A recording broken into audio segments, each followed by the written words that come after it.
2020 pandemic आया था Covid, जो कि आपको अच्छे से याद होगा। और एक चीज आपने ये भी सुनी होगी लोगों के मुंह से कि यार इंसान अच्छा खासा तो घर में था लेकिन हॉस्पिटल गया तो बच के वापस नहीं आया। और लोगों के मुंह से सुना होगा कि यार हॉस्पिटल में किडनी की चोरी हो जाती है। बहुत सी वीडियो व्हाट्सएप सोशल मीडिया में वायरल हुई थी। किस पे यकीन किया जाए किस पे यकीन ना किया जाए, सबको लगता था कि फेक है, कुछ को लगता था सही है। लेकिन इनमें से एक वीडियो ऐसी थी जिसके ऊपर पुलिस ने एक्शन लिया और वास्तव में पता चला कि जो डॉक्टर था वो सच में किडनी निकालता था और बहुत से लोगों को उसने मार डाला, लगभग 50 लोगों को।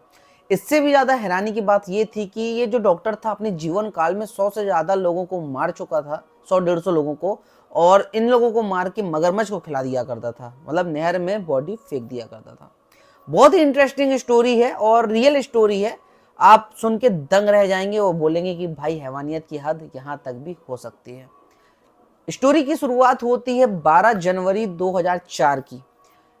जयपुर, जो कि राजस्थान का शहर है, आप जानते होंगे। तो जयपुर रेलवे स्टेशन में एक व्यक्ति यहाँ से वहाँ भटकता है टैक्सी की तलाश में। लेकिन वहाँ पे बहुत सी टैक्सी मौजूद रहती है, लेकिन फिर भी वो पता नहीं कौन सी टैक्सी उसको चाहिए थी। उसकी नज़र पड़ती है एक टाटा सूमो में। वो सूमो वालों के पास जाता है क्योंकि सूमो थोड़ी सी बड़ी गाड़ी रहती है, हो सकता है उसको ज़रूरत ज़्यादा रही होगी। टाटा सूमो के पास वो व्यक्ति जाता है। वो व्यक्ति जाके बोलता है कि भैया हमें जाना है अलीगढ़, उत्तर प्रदेश, और वहाँ जाए के बाद दूसरे दिन हमें वापस लौट के आना है, मेरी बीवी और बच्चों को मैं लेने जा रहा हूँ। तो थोड़ी सी इनकी बातें होती है, रेट डिसाइड होता है, 2100 रुपये भाड़ा तय होता है। वो पानी वगैरह लेने जाता है जो गाड़ी बुक किया था जिसने। अब वो जब आके देखता है तो देखता क्या है वो कि जो गाड़ी वाले के साथ एक लड़का और है, दोनों सामने बैठे हैं। बोलते हैं कि भाई जाएंगे तो हम दोनों जाएंगे। बोला ये कौन सी बात है, जाएंगे तो भाई मैं जाऊंगा तुम जाओगे और लौटते में मैं अपनी फैमिली को लेके जाऊंगा, ये कौन है। तो जो ड्राइवर रहता है वो रहता है चांद खान, और जो उसका भाई रहता है वो रहता है सराफत खान, है ना। तो वो बोलता है कि भैया अभी केस ऐसा चल रहा है, बहुत जगह ये सुनने को मिला है कि गाड़ी बुक होके जाती है, खास तौर से टाटा सुमो जैसी बड़ी गाड़ी, ये इस टाइप से गाड़ियां जाती हैं और ना पता चलता गाड़ी का ना चलता ड्राइवर का। तो जाएंगे तो हम दोनों भाई जाएंगे, आपको ले जाना हो तो ठीक, नहीं तो भाई मैं नहीं जा पाऊंगा। तो वो आदमी बोलता है चलो ठीक है चलते हैं अपन। तो फिर गाड़ी जयपुर जंक्शन से निकल जाती है अलीगढ़ जाने के लिए। बीच रास्ते में दौसा नाम की एक जगह पड़ती है, वहाँ पर ये खाना वगैरह के लिए रुकते हैं। तो जो चांद खान रहता है वो अपने पिता गफ्फर खां को फ़ोन लगाता है। वहाँ पे एसटीडी, आप जानते हैं 2004-05 में बहुत एसटीडी कॉलिंग बूथ थे। तो वो जाके एसटीडी जो बूथ रहता है वहाँ से अपने घर में फ़ोन लगाता है अपने पापा को और बोलता है कि हम यहाँ पे आ गए हैं और यहाँ जा रहे हैं, तो यहाँ खाना वगैरह खा लिए हैं, कल तक हम लौट के वापस आ जाएंगे। और ये जो सामने वाली पार्टी है ये भी अच्छे लोग हैं, खाना वगैरह सब बिल पेमेंट यही करे हैं। तो घर से जो पिता रहता है वो भी थोड़ा सा निश्चिंत हो जाता है कि चलो दोनों भाई गए हैं, कल तक वापस आ जाएंगे। दूसरा दिन बीत जाता है, तीसरा दिन बीत जाता है, लेकिन ना गाड़ी वापस आती है, ना चांद खा वापस आता है, ना सराफत खा वापस आता है। यहाँ पे जो पिता रहता है वो टेंशन में आ जाता है कि क्योंकि अभी रिसेंटली ऐसा केस चल रहा था कि जहाँ पे भी गाड़ियाँ बुकिंग में जाती रही तो गाड़ी ड्राइवर समेत गायब हो जाती रही, ना गाड़ी का पता चलता था ना ड्राइवरों को पता चलता था। तो थोड़ी सी टेंशन वाली बात हो जाती है। तो भाई जो गफ्फर थे वो ज़्यादा वेट नहीं करे, वो जाके थाने में एफआईआर करवा देते हैं। अब पुलिस के पास 2500 से ज्यादा एफआईआर पहले से ही इस टाइप की थी।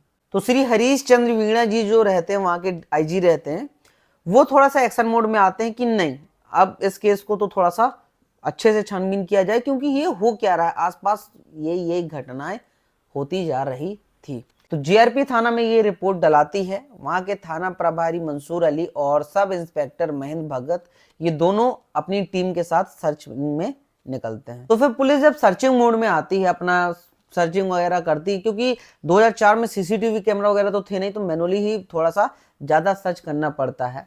तो जो गफर खान रहते हैं उनके बच्चों की फ़ोटो पुलिस मांग लेती है और एसटीडी बूथ जहाँ से कॉल आया था दौसा नाम की जगह से, तो दौसा जाते हैं, वहाँ पे एसटीडी बूथ जो संचालक रहती हैं उनसे पूछती हैं कि ये जो है क्या ये इनको देखा है आपने। बोले हाँ ये अभी 2-3 दिन पहले तो हमारे एसटीडी बूथ से कॉल पे बात किए थे। तो थोड़ी सी और जानकारी मिलती है तो पता चलता है कि जो गाड़ी वालों के साथ जो व्यक्ति था, ये 2 भाई थे और जिसने गाड़ी बुक करी थी उसने भी फ़ोन पे किसी से बात करी थी।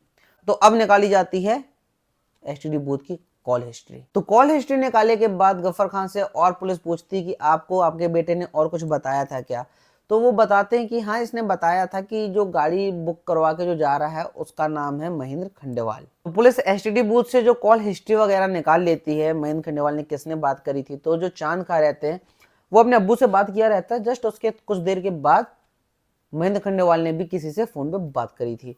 अब पुलिस ले दे के ट्रैक करती है, वहां तक उस व्यक्ति तक पहुंचने की कोशिश करती है। यहाँ पर एक घटना और आती है कि एक नहर के पास दो बॉडी जो रहती हैं वो मिलती है। अच्छा, एरिया अलग था, जीआरपी थाने का एरिया नहीं था। तो दो बॉडी जो मिलती हैं वो बिल्कुल कटी फिटी हालत में रहती हैं। मतलब जैसा कि मैंने बताया, मगरमच्छ खा चुके हैं, कुछ बॉडी के अवशेष बचे हैं। पुलिस को वो कटी पिटी बॉडी मिलती है। 2-3 दिन का माजरा तो ये ऐसे ही हो चुका रहा, और भी बहुत दिन हो चुके थे।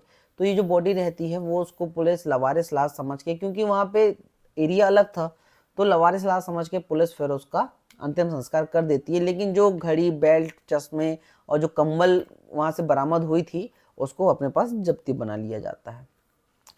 अब जब इस चीज की घटना यहाँ तक पहुँचती जीआरपी थाना तक कि भाई एक जगह पे ऐसी ऐसी घटना घटी है, तो पुलिस जाती है और गफ्फर खां को भी साथ में ले जाती है ताकि वो कंबल कपड़ों से पहचान कर सके। और जब वो देखता है तो वो रोने लगता है कि हाँ, ये मेरे बच्चे के ही दोनों बेटे के कपड़े हैं। अब जो डीआईजी रहते हैं वो और प्रेशर देते हैं। जो कॉल लिस्ट में, जो कॉल हिस्ट्री में जो पकड़ाया था एक व्यक्ति, जो महेंद्र खंडेवाल ने जैसे बात करी थी, पुलिस जाती है उस तक, और वहां पहुंचे के बाद पता चलता है कि हाँ, ये महेंद्र खंडेवाल के दोस्त हैं, लेकिन ये बोलते हैं कि महेंद्र तो जेल में है। बड़ी गुत्थी सी कहानी समझ में आ रही होगी ये। अब जब पुलिस जेल पे जाती है, सेंट्रल जेल उत्तर प्रदेश के, तो वहां महेंद्र खंडेवाल, जो कि भाई फर्जी नाम बता के डॉक्टर देवेंद्र शर्मा रह रहे थे क्या, जेल में पड़े थे। तो ये महेंद्र खंडेवाल इनका फर्जी नाम था। और जब पुलिस उनसे पूछताछ करती है तो ये इतना शातिर व्यक्ति था कि इसने 2 लोगों का नाम बता दिया कि ये 2 हैं, ये मेरे को फंसा रहे हैं, इनने हत्या करी है। अब क्या कन्विंस किया उसने पुलिस वालों से, क्या बात हुई ये तो नहीं पता, लेकिन पुलिस उसकी बात पे आके वो जो 2 व्यक्ति थे वो 2 व्यक्ति को पकड़ लेती है। वो दोनों व्यक्ति को जब वो जयपुर लेके आती हैं, वो रास्ते भर गिड़गिड़ाते रहते हैं कि साहब हमने कुछ नहीं किया, हम बहुत सीधे साधे लोग हैं, हमने कुछ नहीं किया है। और जो चांद खा रहते हैं और शराफत खा रहते हैं, इनके मर्डर के केस में ये दोनों को सिर्फ उसके कहने पे पुलिस उनको पकड़ के ले आती है, जेल में डाल देती है।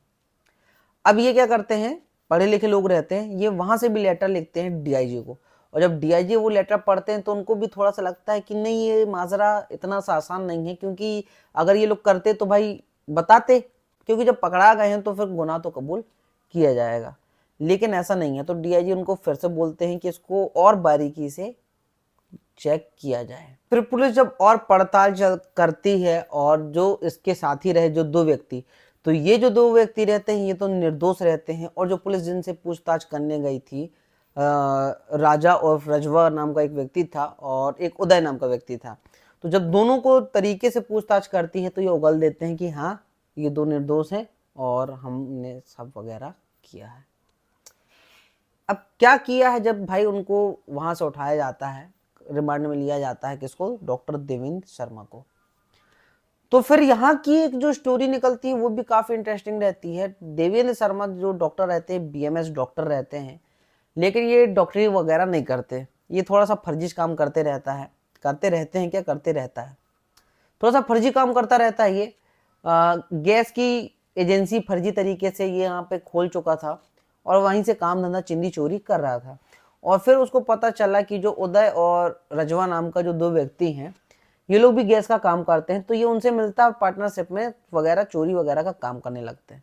फिर ये बोलते हैं कब तक ऐसा चिंदी चोरी करेंगे, थोड़ा सा बड़ा हाथ मारते हैं। तो ये लोग क्या करते हैं, एक बार भाई पूरा ट्रक बुलवाते हैं गैस का, और ट्रक वाले को ही निपटा देते हैं, ड्राइवर को, कि पूरी सिलेंडर हमारी फ्री हो गई अब। तो मतलब इस तरीके से ये करते हैं। फिर ये गाड़ियों की चोरियां करते हैं, जैसे कि इनको सुमो जो रहती है काफी बड़ी गाड़ी रहती है और अच्छे रेट में ऑटो पार्ट्स कट पिट के गाड़ी कबाड़ में, है ना, पार्ट्स वगैरह सब बिक जाते हैं। तो फिर ऐसी कबूला उसने कि ऐसा 50 लोगों के साथ इसने कर चुका है, जो कि उसको याद है मौके को, और भी होंगे बहुत सारे, वो याद नहीं, लेकिन बेसिक 50 तो मेरे को ऐसे ही मुंह जबानी याद है।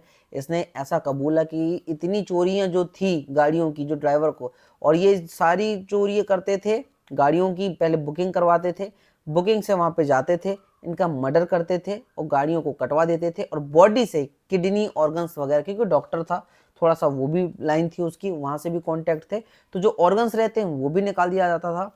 और एक जो नहर है वहाँ पे मगरमच्छ रहते हैं, तो वहाँ पर बॉडी को फेंक दिया जाता था।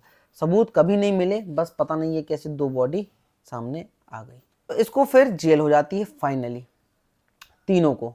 लेकिन जो मैन आरोपी रहता है, जो उनका गैंग का लीडर रहता है डॉक्टर देवेंद्र शर्मा, इसको डबल मर्डर प्लस इतने सारे मर्डर के चार्जेस वगैरह लगते हैं, और इसके बाद इसको डेथ की सजा भी मिल जाती है।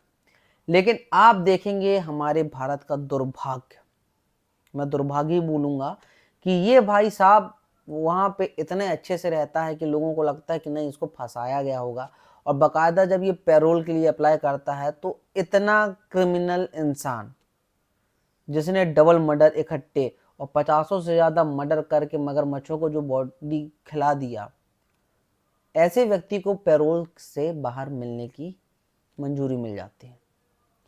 ये आता है जिसको सेंट्रल जेल, राजस्थान की सेंट्रल जेल पे रखा था, वहाँ से ये बाहर आता है पैरोल पे, और ये हो जाता है फरार।